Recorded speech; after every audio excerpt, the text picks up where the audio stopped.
সজীব ওয়াজেদ জয় বলছি। আপনারা জানেন এই গত কয়েক সপ্তাহ ধরে আমাদের বাংলাদেশের যে গন্ডগোল সংকট চলছে,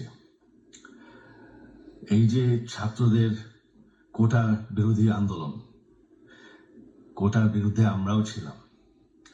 শুরুর থেকেই আমাদের সরকার কোটা সরিয়ে দিয়েছে, আমাদের সরকার তাদের সম্পূর্ণ দাবি মেনে নিয়েছে। এটা আদালতের একটা রায় ছিল, এটা আমাদের সরকারের করা ছিল না। তাও আমরা অ্যাপিল করে দ্রুত এই কোটা তুলে দিই। তাতেও আন্দোলনকারীরা সন্তুষ্ট না। আমরা তাদেরকে আলোচনায় ডেকেছি, আমরা একটা জুডিশিয়াল কমিশন করেছি যে সংঘর্ষে যে হত্যাকাণ্ড হয়েছে সেটার বিচারের জন্য। অনেক পুলিশ অফিসার যারা অতিরিক্ত